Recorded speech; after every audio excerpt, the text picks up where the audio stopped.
አላስካ የመጨረሻው ምድር ወይም ዘ ላስት ፍሮንቲር በመባል ትታወቃለች። በአሜሪካ ሰሜናዊ ጫፍ ላይ የምትገኝ አስደናቂ ግዛት ናት። እቺ ምድር በተፈጥሮ ተቃርኖች የተሞላች ናት። በአንድ በኩል ለ85 ቀናት የማይጠልቅ የእኩለ ሌሊት ፀሐይ ሲኖር፣ በሌላ በኩል ደግሞ ለወራት የሚቆይ የክረምት ጨለማ ይነግስባታል። ነዋሪዎቿም ከዚህ አስቸጋሪ የአየር ንብረት ጋር ተጋፍጠው በአስደናቂ ባህልና አኗኗር መስተጋብሮች ሕይወትን ይገፉባታል። አላስካ የሰው ልጅ ከኃይለኛው ተፈጥሮ ጋር ተስማምቶ በጀግንነት የሚኖርባት ልዩ ቦታ ናት።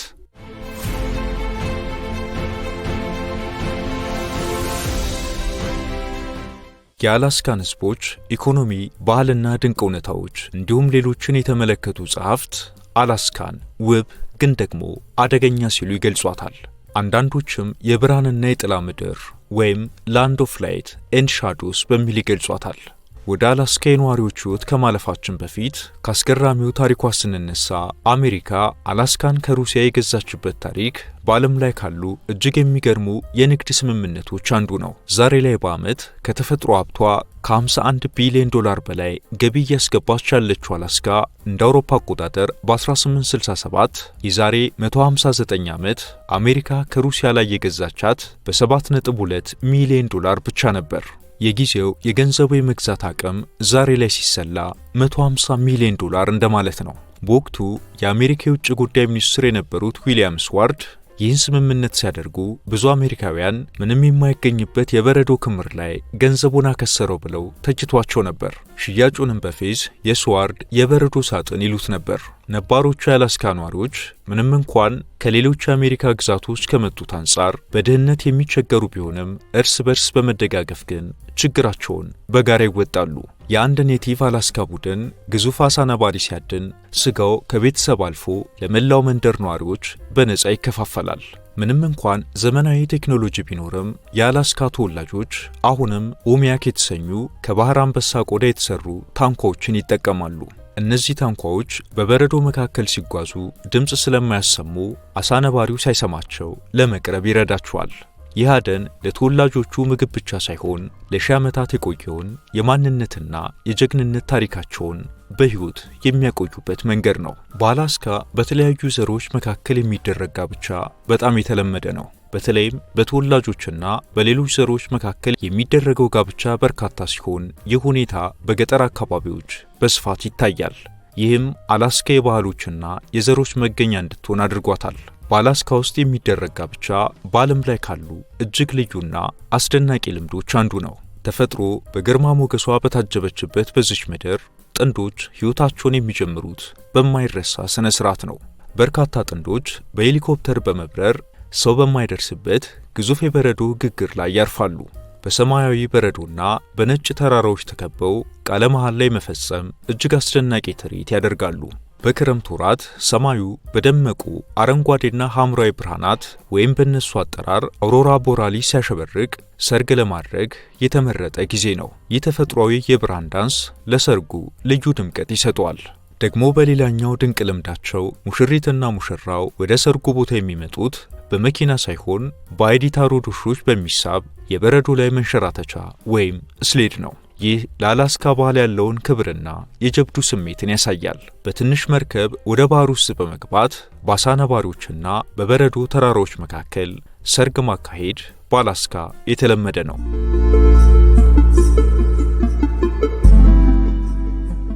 አላስካ ውስጥ ስፖርት ማለት ከከባድ የአየር ንብረት ጋር የሚደረግ የጽናት ፈተና ነው። የውሻ ሳቢ ስሌጅ ውድድር ወይም ዶግ መሺንግ የአላስካ ብሔራዊ ስፖርት ነው። በተለይ አይዲታሮድ የተሰኘው ውድድር በየዓመቱ የሚካሄድ ሲሆን ነጂዎቻቸውና ውሾቻቸው በከባድ በረሃብና በበረዶ ውስጥ ለቀናት ይጓዛሉ።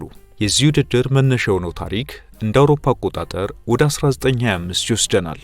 በወቅቱ በኖም ከተማ ለተከሰተ የዲፍቴሪያ በሽታ መድኃኒት ለማድረስ አውሮፕላን መብረር ባለመቻሉ 20 የውሻ ቡድኖች መድኃኒቱን ተረክበው 1000 ኪሎ ሜትር በበረዶ ላይ ጎትተው በማድረስ የብዙዎችን ሕይወት አድነዋል። ታዋቂው የውሻ ውድድር አይዲታሮድ የሚካሄደው ይህንኑ ታሪካዊ ጉዞ ለማስታወስ ነው። ሌላኛው ተወዳጅ ስፖርት አይስ ሆኪ ነው። በረጅሙና በጨለማው የክረምት ወቅት አይስ ሆኪ ሰዎች ተሰብስበው የሚዝናኑበትና ብርዱን የሚረሱበት ዋነኛ መንገድ ነው። በየከተሞቹ የሚገኙት የቤት ውስጥ የበረዶ ሜዳዎች ሁልጊዜም በሰዎች የተሞሉ ናቸው። የአላስካ ነባር ተወላጆች ሙዚቃና ዳንስ አሁንም በደመቀ ሁኔታ ቀጥሏል። ለምሳሌ እንደ ፓምፖ ያሉ ቡድኖች የዩፒክ ባህላዊ ከበሮችን እንዲሁም ዘፈኖችን ከዘመናዊ ሙዚቃ ጋር አቀላቅለው ያቀርባሉ። በሰሜናዊው የኢኑፒያክ ማህበረሰብ የከበሮ ዳንስ የታሪክ ማስተላለፊያና የማህበራዊ መስተጋብር መሳሪያ ሆኖ ያገለግላል።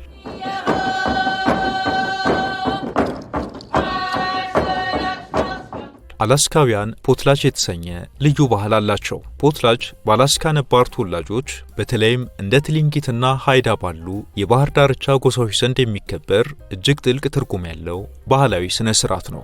ይህ በዓል ከምግብና ከዳንስ ባለፈ የማህበረሰቡ ኢኮኖሚና ግንኙነት የሚመራበት መንገድ ነው። በፖትላጅ ባህል ሀብታሞች ድሆችን የመደገፍ ማህበራዊ ግዴታ አለባቸው። ይህንንም ሀብታሞቹ በደስታ ይፈጽሙታል። ከተለጋሾቻቸውም ምስጋናና አድናቆት ይቀርብላቸዋል።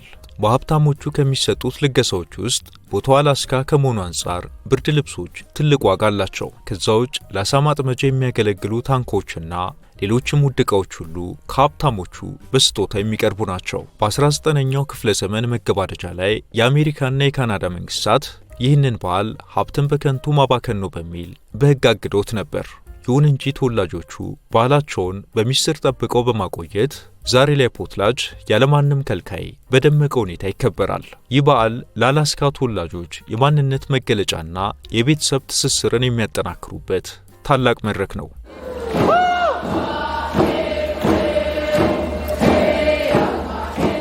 አላስካ በአሜሪካ ውስጥ የጦር መሳሪያ ባለቤትነት በከፍተኛ ደረጃ ከሚታይባቸው ክፍለ ግዛቶች 3ኛ ደረጃ ላይ ትገኛለች። ይህም ራቅ ባሉት አካባቢዎች ከዱር እንስሳት ማለትም እንደ ድብና ሙስ ካሉት ራስን ለመከላከል ነው። አላስካ የዱር እንስሳት ገነት የምትባለው ያለ ምክንያት አይደለም። በሚሊዮን የሚቆጠሩ እንስሳት በነጻነት ይርመሰመሱባታል። አላስካ ውስጥ 3 አይነት ድቦች አሉ። ጥቁር ድብ፣ ቡናማ ድብና ነጭ ድብ። በተለይ የኮዲያክ ድብ የተባለው ቡናማ ድብ በዓለም ላይ ካሉ የየብስ ስጋ በል እንስሳት ሁሉ ግዙፉ ነው። አንዳንድ ጊዜ ቁመቱ 3 ሜትር ክብደቱ ደግሞ 700 ኪሎ ግራም ይደርሳል። ግዙፉ ሙስ የተባለው እንስሳም ሌላው የአላስካ ሀብት ነው። ሙስ የአጋዘን ዝርያ ሆኖ በአላስካ በብዛት የሚገኝና እጅግ ግዙፍ እንስሳ ነው። ቀንዶቹ ብቻ እስከ 2 ሜትር ስፋት ሊኖራቸው ይችላል።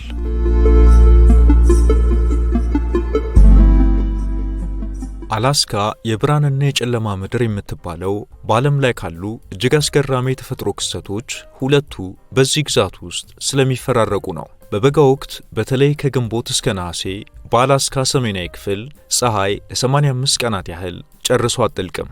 ይህንንም እነዚህ አላስካውያን የእኩለ ሌሊት ፀሐይ ባለቤቶች ነን ይላሉ። ሰዎች ቀንና ሌሊቱን አይለዩም። ሌሊት 7 ሰዓት ላይ ልክ እንደ ቀን ይበራል። በእነዚህ 3 ወራት ለሚጠጉ ጊዜያት የአላስካ ነዋሪዎች ቀንና ሌሊቱን ሳይለዩ ብስክሌት ይነዳሉ፣ የእግር ኳስ ይጫወታሉ፣ አትክልት ይኮተኩታሉ። ይህ የማያቋርጥ ብርሃን አትክልቶች ያለ ረፍት እንዲያድጉ ስለሚያደርጋቸው አላስካ እጅግ ግዙፍ አትክልቶችን ታድላለች። ለምሳሌ 60 ኪሎ ግራም የሚመዝን ጥቅል ጎመን፣ 8.6 ኪሎ ግራም የሚመዝን ካሮት ማየት የተለመደ ነው። ዓለም ላይ ታይቶ የማይታወቁ ግዙፍ ዱባዎች ይቀርባሉ። እነዚህ አትክልቶች መጠናቸው ቢገዝፍም ጣዕማቸውም በጣም ጣፋጭ ነው። ምክንያቱም ረጅሙ የፀሐይ ብርሃን አትክልቶቹ ብዙ ስኳር እንዲያከማቹ ስለሚያደርጋቸው እንደሆነ በሳይንቲስቶች ተመስክሯል። በአንጻሩ በክረምት ወራት ማለትም ከህዳር እስከ ጥር ፀሐይ ለወራት ያህል አትታይም። ይህም ማለት ቀኑ በሙሉ እንደ ምሽት ይጨልማል። በእነዚህ ወራት የፀሐይ ብርሃን ጨርሶ ባለመኖሩ ሰዎች የቫይታሚን ዲን ክብል መውሰድና በቤታቸው ውስጥ የፀሐይ ብርሃን የሚመስሉ ልዩ መብራቶችን መጠቀም ይኖርባቸዋል። በዚህ ረጅም የክረምት ጨለማ ውስጥ አላስካ በአስደናቂ ስጦታ ትካሳለች። ሰማዩ በአረንጓዴ በሐምራዊና በቀይ ቀለማት ሲደንስ ይታያል። ይህ አውሮራ ተብሎ የሚጠራው ብርሃን በዓለም ዙሪያ ያሉ ቱሪስቶችን ወደ አላስካ ይስባል። አላስካውያን በበጋው እንቅልፍ አጥተው ይሰራሉ። በክረምቱ ደግሞ በጨለማው ውስጥ በሰላም ያርፋሉ። የአላስካ ተወላጆች ከአርክቲክ ብርቱ ቅዝቃዜ ለመጠበቅ ለሺህ ዓመታት ሲጠቀሙበት የቆየና ዛሬም የባህላቸው መለያ የሆነ ልዩ ካፖርት አላቸው።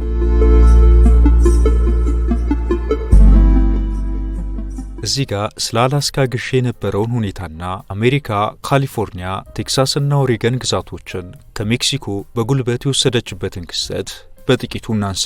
ሌላው አሜሪካ ካሊፎርኒያ፣ ቴክሳስና ኦሪገን የተባሉት ግዛቶችን ከሜክሲኮ ላይ የቀማችበት ሁኔታ ሌላው ዛሬም ድረስ አስገራሚ ክስተት ነው። በ1940ዎቹ አሜሪካ በሜክሲኮ ላይ ድንገተኛ ጦርነት ከፈተች።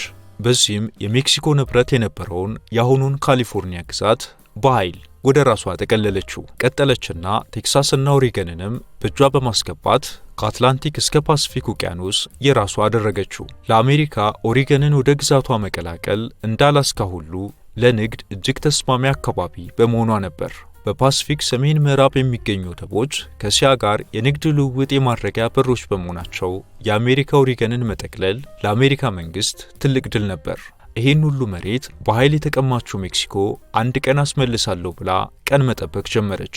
ያ የምትጠብቀው ቀን ለእሷ አቅም ከሚሰጣት በላይ አሜሪካንን እያገነናትና ሀያል እያደረጋት ሄደ። አሜሪካ ካሊፎርኒያን፣ ቴክሳስንና ኦሪገንን በኃይል ከወሰደች በኋላ ስለ ግዛቶቹ በገንዘብ መደራደር እንችላለን ስትል ዲፕሎማቷን ለሜክሲኮ መንግስት ላከች። በወቅቱ ብስጭት ውስጥ የነበረው የሜክሲኮ መንግስት በኃይል እንደተወሰደብኝ ሁሉ በኃይል አስመልሳለሁ ሲል በጭራሽ አልደራደርም ሲል መልስ ሰጠ። አሜሪካ በጊዜው ለካሊፎርኒያ ግዛት ግዢ ያቀረበችውን 25 ሚሊዮን ዶላርም አልቀበልም አለ። እናም ግዛቶቹ በዛው ሳይመለሱ የአሜሪካ ሆኑ። የዛሬ 159 ዓመት እንደ አውሮፓ አቆጣጠር በ1867 አሜሪካ አላስካ በሆዷ ያረገዘችውን ሀብት ባታውቀውም ከጃፓንና ቻይና ጋር ንግዷን ለማቀላጠፍ ቦታው ወደር የማይገኝለት ስትራቴጂክ እንደሆነ ተረዳች። በተጨማሪም አላስካን በእጇ ብታስገባ በፓሲፊክ አካባቢ ሀያል ለመሆን ቁልፍ ቦታ እንደሆነ አመነችበት። የወቅቱ የሩሲያ ባለስልጣናት አላስካ በአሜሪካ ፍላጎት ውስጥ መግባቱን እንዳዩ ምንም እንኳን ቦታው ለመኖር አመቺ ባይሆንም የሉዓላዊነት ጉዳይ ሆኖባቸው አላስካን የሚከላከል እዛው የራሱ መሬት ያለው የታጠቀ ቡድን አቋቋሙ። የአሜሪካና እንግሊዝ ተስፋፊዎችን ለመክታት ታስቦ የተቋቋመው ይህ ቡድን ባልታሰበ መልኩ በስሩ ያለውን መሬት ለቆ ወጣ። ይህኔ የሩሲያ የወቅቱ ባለስልጣናት አላስካን በስራቸው ለማቆየት እንደማይችሉ አመኑ። በዚህ መሃል ሩሲያ ከእንግሊዝ ጋር በነበረባት ጦርነት ገንዘቧ ተሟጦ የፋይናንስ ቀውስ ውስጥ ገባች።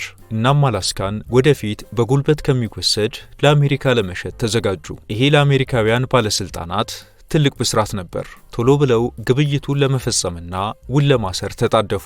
መጋቢት 30 ቀን 1867 የአሜሪካው የውጭ ጉዳይ ሚኒስትር የነበሩት ዊሊያም ስዋርድና የሩሲያው ተወካይ ባሮን ኤድዋርድ ሱክል የሽያጩን ስምምነት ተፈራረሙ።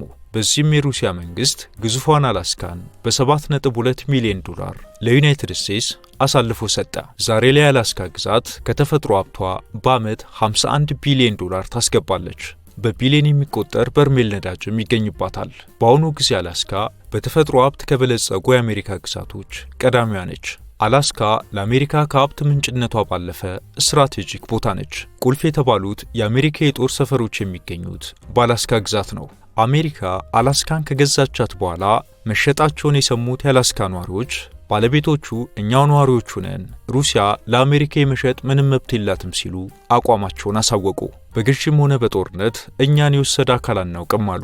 አሜሪካ በውሏ መሰረት አላስካን ንብረቷ ብታደርጋትም ከነዋሪዎቿ ጋር መግባባት ላይ ባለመደረሱ ሩሲያዊም ሆነ አሜሪካዊ ሳይባሉ የአላስካ ነዋሪዎች ያለ ዜግነት ቆዩ። ከነዋሪዎቹ ጋር በርከት ያሉ የማያግባቡ ጉዳዮች ቢኖሩም የወቅቱ የአሜሪካ ባለስልጣናት ሁሉንም በመላና በዘዴ ይዘውት ቆዩ። በመጨረሻም አላስካ ከ92 ዓመታት በኋላ በ1959 49ኛዋ የአሜሪካ ግዛት ሆነች። ከሽያጯ ከዓመታት በኋላ ነዳጅ፣ ዘይትና ውድ የሆነ የአሳ ክምችት ያለባት መሆኗ ታወቀ። ይህን ተከትሎም ብዛት ያላቸው አሜሪካውያን ወደ አላስካ መጉረፍ ጀመሩ። ዛሬ አላስካ ለአሜሪካ ኢኮኖሚ ካሏት ከፍተኛ ጠቀሜታዎች አንጻር ሽያጩ በታሪክ ትልቁ የንግድ ትርፍ ተብሎ ይጠቀሳል።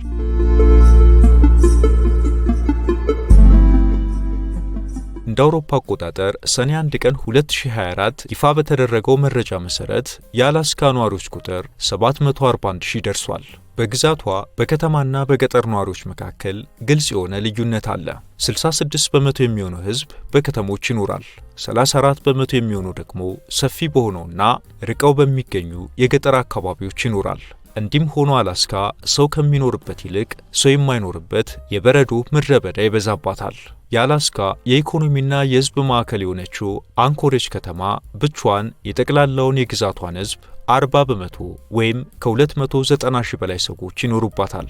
ከዚህ በተቃራኒ እንደ ኢንቴሪየር፣ ደቡብ ምዕራብና አርክቲክ ባሉ ሰፊ የገጠር አካባቢዎች የሚኖረው ሕዝብ እጅግ በትንሽ መንደሮች የተበታተነ ነው። በአላስካ ከ100 ሰዎች በታች የሚኖሩባቸው ብዙ መንደሮች ያሉ ሲሆን ነዋሪዎቹም እጅግ ፈታኝ በሆነ የአየር ንብረትና መሠረተ ልማት በሌለበት ሁኔታ በባህላዊ አደንና ዓሳ በማጥመድ ራሳቸውን ያስተዳድራሉ።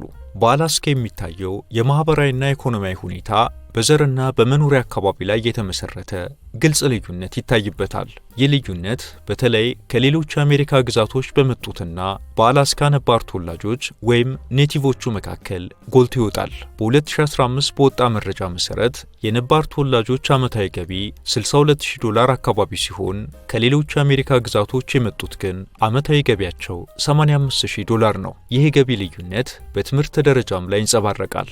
የሁለተኛ ደረጃና የኮሌጅ ትምህርታቸውን የሚያጠናቅቁ ነባር ተወላጆች ቁጥር ከሌላው የህብረተሰብ ክፍል ጋር ሲነጻጸር ዝቅተኛ ነው። ለዚህ ልዩነት ዋነኛው ምክንያት ደግሞ መልክዓ ምድራዊ መገለል ነው። አብዛኞቹ ነባር ተወላጆች የሚኖሩት ርቀው በሚገኙና መሠረተ ልማት ባልተሟላላቸው የገጠር መንደሮች ውስጥ ነው። በእነዚህ አካባቢዎች የኑሮ ውድነቱ እጅግ ከፍተኛ ነው። የሥራ ዕድል ውስን በመሆኑ ነዋሪዎቹ አሁንም በባህላዊ መንገድ አደንና ዓሳ በማጥመድ ይተዳደራሉ።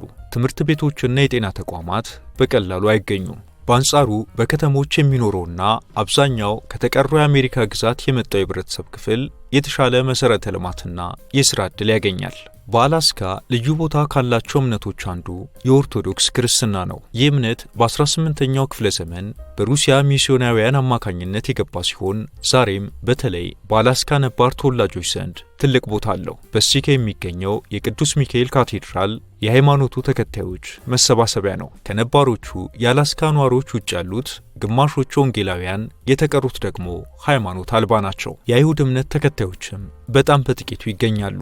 አላስካን በጥቅሉ ስንመለከት ተፈጥሮ በግርማ ሞገሷና በፈታኝነቷ ተሳስሮ የሚኖሩባትን ምድር እናገኛለን። አብራችሁን ስለቆያችሁ እናመሰግናለን። ላይክ እና ሰብስክራይብ በማድረግ እንዲሁም የተሰማችሁን ኮሜንት ላይ በማስፈር አጋርነታችሁን እየጠየቅን በዚህ ጉዳይ ላይ ቢሰራ የምትሉት ቢኖር ሁሌም ዝግጁ ነን። የዛሬውን አበቃን። በያላችሁበት ሰላም